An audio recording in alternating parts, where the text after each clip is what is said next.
Bienvenidos una vez más al canal de BTC Consulting 360. Hoy celebramos el 17º aniversario del white paper de Bitcoin. Ya nos vamos haciendo mayores, a mí ya me han tenido que poner hasta gafas y todo. Así que nada, empezamos por aquí, como siempre, con el gran Decentra. ¿Qué tal? ¿Cómo estás? ¿Qué tal, Álvaro? Muy bien. Pues aquí felices de celebrar un año más del white paper, ¿no? Y vamos a hablar un poquito, pues probablemente del texto fundacional de una nueva era, ¿no? Porque el white paper de Bitcoin yo creo que sin lugar a dudas pues va a ser uno de los textos más estudiados de la historia y será el texto de referencia de una época entera, ¿no? Entonces yo quería empezar a comentar un poquito pues los principales aspectos que tiene este texto, ¿no? Porque el título es Bitcoin, un sistema de dinero en efectivo electrónico peer-to-peer, ¿no? Claro, y esto yo creo que ha generado muchas confusiones y que hay que tratar de analizar y comprender qué es lo que realmente estaba buscando Satoshi en ese momento, ¿no? Y en ese momento Satoshi estaba recogiendo una tradición, que es la tradición de los cypherpunks, que estaban tratando de resolver una serie de problemas históricos del ámbito digital, que son los problemas del doble gasto y el problema del tercero de confianza, ¿no? Entonces, lo que buscaba Satoshi de alguna manera era conseguir devolvernos la privacidad que tenemos con el efectivo, pero para el ámbito digital. Y es ahí donde yo creo que es muy importante comprender exactamente a qué se refiere con el término cash, ¿no? Yo creo que la parte del término cash es la fundamental, ¿no? Porque está hablando de efectivo electrónico, no está hablando de dinero digital, está utilizando unas palabras muy específicas, ¿no? Está utilizando efectivo electrónico. ¿Qué quiere decir a mi juicio Satoshi con efectivo electrónico? Pues precisamente eso, ¿no? El ser capaces de mantener la privacidad, al igual que cuando yo le doy esto a una persona en una tienda, nosotros mantenemos la privacidad porque elegimos si queremos revelarnos selectivamente o no, poder hacer eso con en el ámbito digital, ¿no? Es decir, poder tener cierto tipo de riqueza con nosotros que podamos mantener sin que ningún tercero sepa que tenemos eso y que podamos transmitir sin que ningún tercero sepa que hemos transmitido eso, ¿no? Es decir, que todas esas transacciones queden bajo nuestro control. Recordar también que la definición que daban los cypherpunks de la privacidad es la posibilidad de revelarse selectivamente, ¿no? Entonces, lo importante aquí es entender que no simplemente se está construyendo una alternativa al dinero fiat ni cosas por el estilo, sino que se está tratando de recuperar algo que en el ámbito digital no tenemos, que es la privacidad. Y por eso utiliza Satoshi el término de efectivo electrónico, no utiliza el término de dinero digital, ¿no? Yo creo que eso es importantísimo porque es lo que más errores ha dado, ¿no? Por ejemplo, el fork de Bitcoin Cash, yo creo que tiene esa cosmovisión, o los de Bitcoin Satoshi Vision, tienen esa cosmovisión de que Satoshi lo que quería realmente era una alternativa al dinero digital de los bancos, ¿no? Y yo creo que va mucho más allá de eso. Creo que va recogiendo toda esa tradición de tener un tipo de riqueza portátil que sea secreta, que sea privada, que nos permita a nosotros elegir si nos queremos revelar o no. Entonces, esa primera precisión respecto al white paper yo creo que es fundamental, ¿no? También quería comentar la parte de los problemas que busca resolver Bitcoin, ¿no? Que al final recordemos que es el problema del doble gasto, que es en el mundo digital todos son conjuntos de datos. Una foto, una imagen, la podemos multiplicar sin apenas coste. Y eso, claro, hace muy difícil que un activo sea un activo económico, porque al final puedes multiplicarlo sin apenas coste. No puedes crear nuevas unidades sin tener ese tipo de problemas, ¿no? Claro, para resolver ese problema metíamos a los terceros de confianza, pero al meter a los terceros de confianza perdíamos precisamente esa privacidad, ¿no? Cuando nosotros realizamos un pago a un tercero a través de medios bancarios, de medios electrónicos, perdemos esa privacidad, porque el banco sabe exactamente a quién le estoy pagando, qué le estoy pagando y por qué le estoy pagando. Ya no puedo elegir yo si me quiero revelar selectivamente, ¿no? Sin embargo, sí que podemos hacer esto con los billetes. Pero claro, si queremos poder hacer eso en el ámbito digital, o tenemos un tercero de confianza que nos quita la privacidad, o tenemos un problema que es el problema del doble gasto, que es el equivalente a que nosotros podamos multiplicar estos billetes, es decir, tener todos una impresora en casa que pudiésemos generar todos los que quisiésemos, ¿no?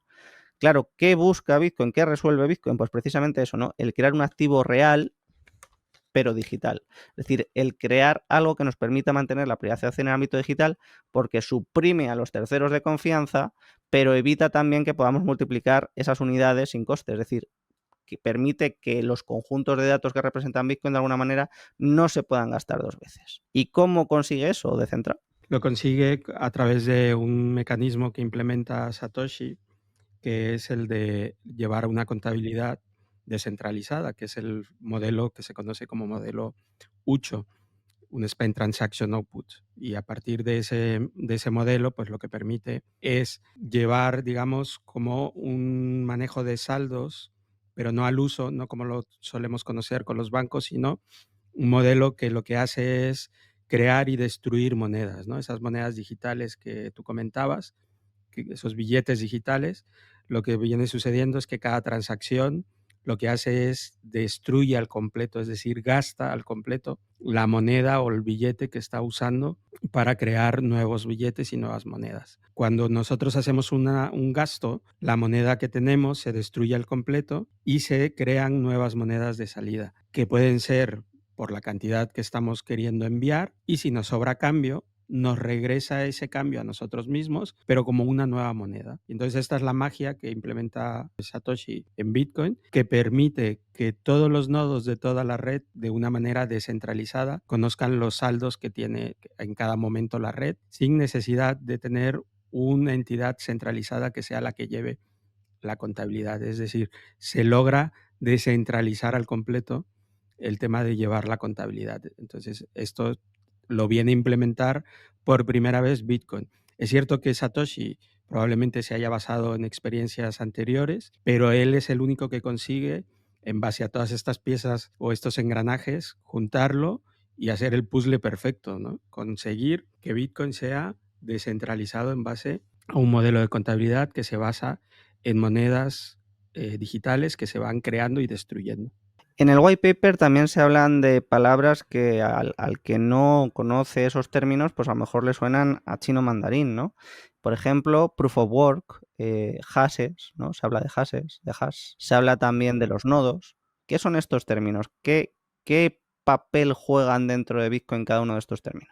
Lo primero es entender que por sí solos todos estos palabras, estos mecanismos que implementó Satoshi dentro de Bitcoin, por sí solos no vienen a funcionar y a ser Bitcoin, sino es el conjunto de todos estos mecanismos y de todas estas implementaciones que hacen que Bitcoin sea lo que es, lo que descentralizado, difícil de censurar y todo esto, ¿no? Entonces, el Proof of Work no es otra cosa más que el mecanismo por el cual se mantiene seguro a Bitcoin. Muchas computadoras que se llaman mineros, lo que hacen es competir entre sí para tratar de resolver un problema matemático, que para poderlo resolver tienen que gastar muchísima energía, mucho dinero, porque son equipos de cómputo especializados que solo saben hacer esa ecuación, solo saben resolver ese problema matemático, y con esto lo que hacen es que crean un sistema anti-spam, ¿no? Para que alguien pueda spamear la red, es decir, meter basura o meter cosas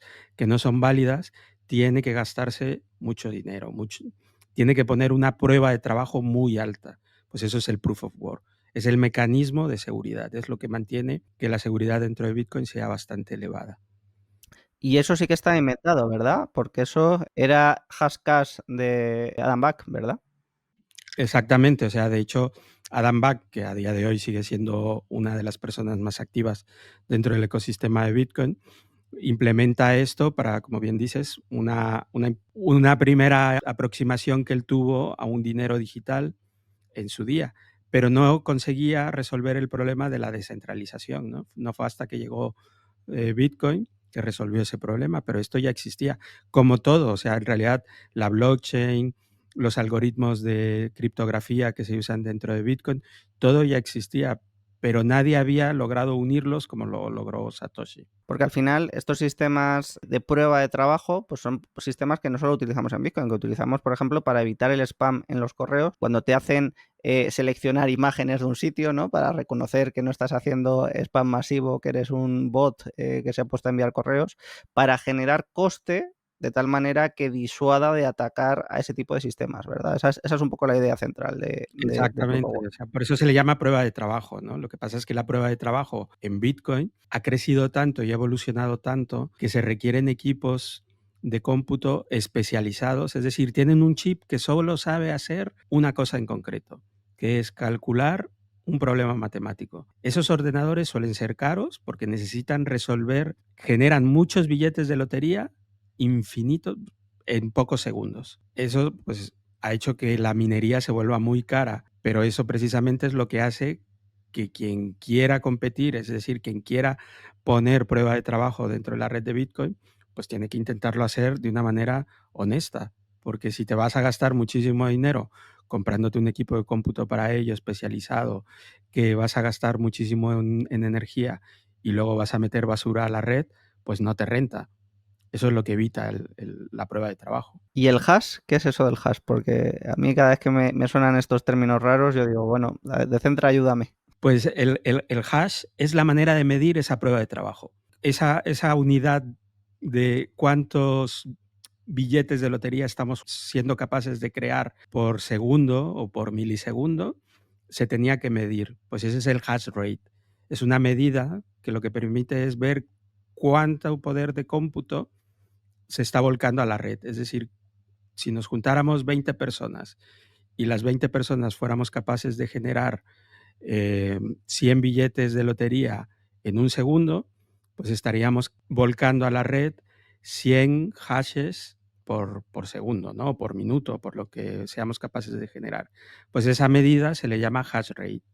Es la forma de medir cuánto poder de cómputo, cuánto procesamiento está llegando a la red. Había que medirlo de alguna manera y entonces, pues por eso se implementó esta palabra o esta forma de medirlo, pero no es más que otra cosa más que saber que se está volcando X cantidad de poder de cómputo para resolver el problema matemático que se tiene que resolver en la prueba de trabajo. Es una manera de medir cuántas computadoras están participando y ese poder de cómputo sube y baja. Tanto puede incrementar, es decir, si nos juntamos más personas, el poder de hash rate que estamos creando es mayor y si nos vamos quitando personas, es decir, si vamos siendo menos los que participamos, pues ese poder de hash rate disminuirá. Y las funciones hashes, es decir, los hashes se utilizan para más cosas dentro de Bitcoin, ¿no? Tienen que ver también con las firmas, tienen que ver con los procesos internos por los que funciona Bitcoin. ¿Qué papel tiene en ese ámbito? Sí, el hash es una ecuación criptográfica que lo que hace es generarte una cadena de una salida que es siempre la misma, fija, de longitud fija. Los datos de entrada pueden ser de variables, pueden ser de cualquier longitud, pero la salida siempre va a ser fija. Y entonces el hash es una función criptográfica que lo que te permite es tratar de obtener, en el caso de la minería o del hash rate, obtener un número que cumpla con unas características que siempre se va buscando, pues que sea, por ejemplo, si el poder de cómputo, es decir, la dificultad, se ha incrementado, le ponemos más ceros al número que tenemos que encontrar por delante.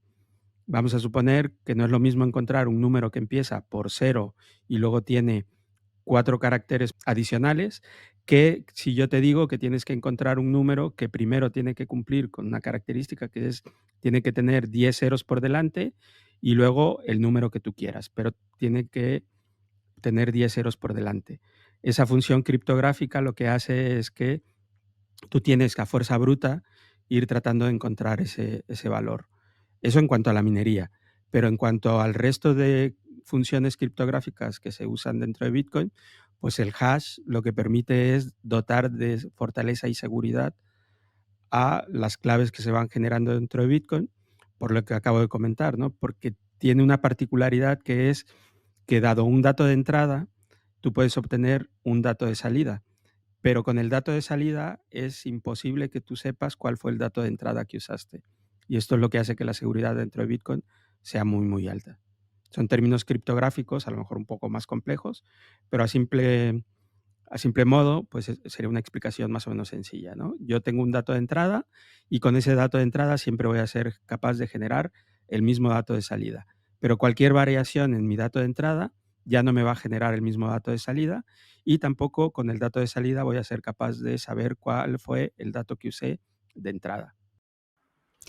¿Y qué es un nodo? Porque en el white paper se habla mucho de los nodos, de los nodos. De hecho, hasta puede causar confusión, porque a veces identifica un nodo con un minero, ¿no? Porque en el momento en el que Satoshi escribe el white paper y se empieza a desarrollar, pues no había estos equipos especializados para la minería, ¿no? Sino que se podía minar con el mismo ordenador con el que corrías el nodo, ¿no? Entonces, ¿qué es esto de un nodo? ¿Qué especialización tiene? ¿Qué papel cumple dentro de Bitcoin? ¿Qué diferencias hay entre los nodos de un usuario particular y un nodo de un minero? ¿Qué nos puedes decir sobre esto? Sí, bueno, los nodos, como bien comentas, han ido evolucionando. Cuando recién se inventó Bitcoin, se podía hacer minería con el mismo nodo. Pero bueno, primero vamos a decir qué es un nodo. Un nodo no es otra cosa más que una máquina, una computadora, ejecutando un software. En este caso, ¿qué software? El software de Bitcoin. Es decir, yo me descargo un software en particular, que son las reglas de Bitcoin, y lo pongo a ejecutar o a correr dentro de una computadora. Pues eso es un nodo, simplemente. Es una máquina ejecutando un software en particular o unas reglas en particular. Luego los nodos se han ido evolucionando por lo que comentábamos. Al inicio se podía tanto minar como ser un nodo desde la misma computadora que tú tenías en casa. Al irse incrementando el número de participantes dentro de la red de Bitcoin, se vio la necesidad de que de los nodos mineros fueran nodos especializados, como comentamos hace ratito, ¿no? Nodos que solo saben hacer una cosa, resolver un problema matemático. Y el resto de nodos son nodos que se suelen llamar validadores. Entonces los podríamos dividir en dos grandes grupos. Nodos mineros, que son los que se encargan de hacer la prueba de trabajo, y los nodos validadores, que son los que se encargan de validar que todas las reglas de la red de Bitcoin se cumplen. ¿Y quiénes las tienen que cumplir? Todos los participantes, tanto los mineros como los usuarios, como los propios nodos. Entonces, cada nodo cuando ejecuta el código de Bitcoin, lo que hace es estar validando que todas las reglas se cumplen, que no hay más de 21 millones, que no estás intentando gastar Bitcoin que ya fue gastado previamente, que quien quiere gastar X cantidad de Bitcoin tiene suficiente Bitcoin para pagarlo, que ha firmado con sus respectivas claves privadas, es decir, ha usado sus hashes correctos, de manera que ha firmado criptográficamente, demostrando que es el dueño. Eso es básicamente lo que hacen los nodos. Los nodos vienen a ser jueces dentro de la red que lo que hacen es verificar que nadie hace trampa. Entonces, los que mandan de alguna manera, ¿quiénes son? Los mineros, porque claro, son ellos los que de alguna manera proponen esos bloques nuevos que se van a inscribir en el registro de la propiedad, ¿no? Entonces, ellos van a ser los que deciden qué transacciones se escriben en el registro, qué transacciones son buenas y no, o no es así. ¿Cómo funciona esto? No, no, para nada. Eso es una falsa creencia, ¿no? Los mineros, como ya hemos dicho, son equipos que se encargan de generar o resolver un problema y aplicar fuerza bruta. Pero los nodos validadores son los que mandan, son los que dicen, si has hecho trampa, tu trabajo a la basura. Por mucho que te hayas gastado miles de millones en implementar mineros, granjas y en proponer transacciones, si un nodo te pilla haciendo trampa, un nodo validador, en milisegundos echa tu trabajo para atrás, lo saca de la red y a la basura. Pero además, no solo esa transacción que ha hecho trampas, ¿no? Sino el bloque entero que ha propuesto. Sí, sí, efectivamente. O sea, los nodos validadores validan las transacciones cuando llegan, cuando todavía no están incluidas dentro de un bloque, y validan los bloques que los mineros mandan una vez que ya los han sellado, les han puesto su sello y han dicho, yo ya me saqué la lotería, aquí va mi bloque propuesto. Pero si ese bloque tiene o estás intentando hacer trampa, se lo echan para atrás. Pues madre mía, con Satoshi, ¿no? Yo siempre digo que hay que cambiar el título de premio Nobel por el premio Nakamoto, porque no se trata de darle un premio Nobel a Satoshi, sino de cambiar directamente el título por todo lo que ha hecho, por cómo ha transformado todas las disciplinas que toca Bitcoin de una manera total, ¿no? Y para siempre, ¿no? De forma histórica. Por eso yo creo que este texto que celebramos hoy, su 17º aniversario, pues va a pasar a la historia de una forma muy significativa y que tiene un alcance inmenso, ¿no? ¿Qué valoración haces tú del white paper? Yo siempre alucino con el white paper porque son 9 páginas de algo que ha venido, como bien dices, a cambiar el mundo entero, ¿no? O sea, no solamente las disciplinas técnicas, sino también nos hace pensar y replantearnos nuestros conocimientos en cuanto a qué es el dinero, qué es el valor, la privacidad, bueno, un montón de cosas. Para mí el white paper es una maravilla. Pues para celebrarlo, leedlo. Os lo dejaremos el enlace en la descripción. Cualquier duda que os genere su lectura nos la podéis poner en comentarios y nos vemos en el siguiente vídeo. Recordad, haced los deberes con Bitcoin.